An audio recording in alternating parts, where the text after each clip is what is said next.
Hi, my name's Quinn Geringer, and this is The Truth, Not the Lies Fed. Virginia, where the American flag soars and the bald eagle is a favorite animal. It was also the first colony. All the British colonizers came looking for gold and riches, but the damage they left behind was irreparable. But a girl named Pocahontas had a story that was told incorrectly. You know, the one most people believed to be in love with John Smith? No. She was actually kidnapped by his people. Not the same story you remember, huh? Most people are familiar with the movie Pocahontas. She was my personal favorite Disney princess growing up. But 10-year-old me wasn't aware of the tragedies and heartbreak that came with her story. Pocahontas was a child, a 10-year-old girl. She was not a 19-year-old girl who fell in love with a white colonizer who came to steal her home and kill her family because of their savagery. So as I tell you the story of what Pocahontas and her tribe had to endure, I hope you can realize that not everything people say is true. People in this world want to silence others in the truth because it's dark. Don't fall for false words, do research, and stay educated. And remember, Pocahontas was groomed, not in love. So sit back and listen to the horrors of what happened, not the story that Disney came up with, not the romanticization of colonization, but instead an adult man taking advantage of a young and beautiful girl. When the British colonizers first made landfall on Virginia, they were met with the Powhatan tribe, the Pocahontas tribe. According to nationalparkservice.gov, John Smith and Pocahontas only met once John Smith had passed around the tribes until he was finally brought to Chief Pocahontas' father, where he was to be executed. However, like shown in the Disney movie, Pocahontas laid her head down before he could make the final swing. But she did not do this out of love. She did this because she was kind.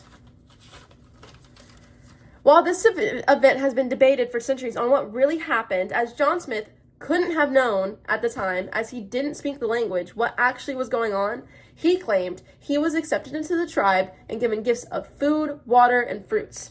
So you see, John Smith and Pocahontas were not in love. She saved him, but she wasn't in love. Instead, years went on and Pocahontas got older. And according to History.com, around 1610, Pocahontas is believed to have married a native man named Kocoum. Stepping away from the conflicts from her people and the English, for years she avoided the Jamestown and the settlers, thank God choosing instead to live among her own people. However, in 1613, Captain Samuel Argall devised a scheme to capture her, knowing her father, Chief Powhatan, valued her deeply. Argall manipulated the local tribe into luring Pocahontas onto his ship under false pretenses. Once aboard, she was taken hostage, marking the beginning of a painful and irreversible separation from her family and homeland.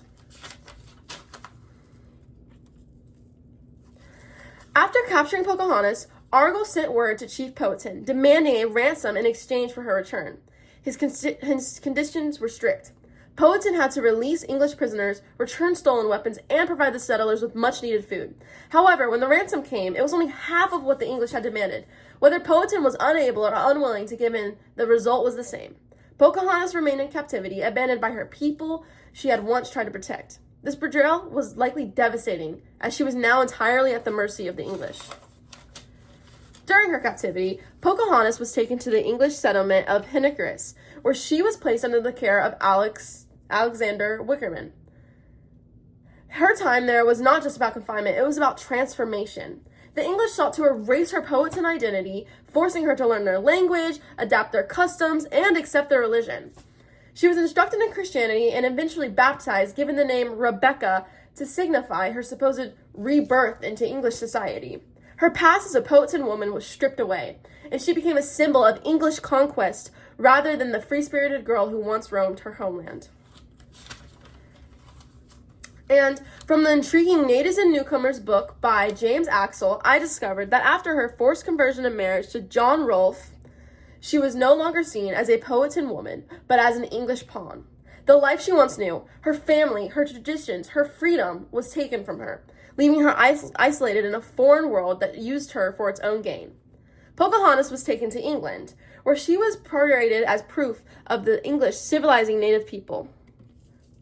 Though dressed in fine clothes and introduced to nobility, she was more than a spectacle. The English flaunted her as a success story, ignoring the fact that she had been kidnapped, conquered, and forced into a life she never chose. While in England, Pocahontas unexpectedly came face to face with Captain John Smith, who she believed to be dead. Overwhelmed at first, she then confronted him about the suffering the English had inflicted on her and her family, particularly the betrayal of her father, Chief Powhatan. She reportedly told Smith that the English had lied and that she no longer recognized him as a friend. This meeting was a painful reminder that the people she once trusted had torn her from her home, reshaped her identity, and used her as a symbol of their domination. In March 1617, Pocahontas, now only 21 years old, boarded a ship with her husband, John Rolfe, and their young son to return to Virginia. And this is what she looked like after being transformed into an English woman. After years of being paraded through England and used as a symbol of colonization, she was finally heading home, but the journey barely began when she suddenly fell dangerously ill and had to be taken ashore to Gravesend. And this is her grave. On her deathbed, according to Rolfe, she said, "All must die, but this is enough that my child may live." A quiet yet powerful reminder of the strength she carried until the end. Over time, Pocahontas' story was twisted into myths and romantic tales, far from the reality of what she had to actually endure. This is her son, and this is Pocahontas. Far from the reality of what she had to endure. But native oral historians and early written records show the truth. She was a brave young woman caught in a world of exploitation and conflict who tried to bridge two worlds. Her short life was filled with sorrow, strength, and survival, leaving a lasting mark on American history.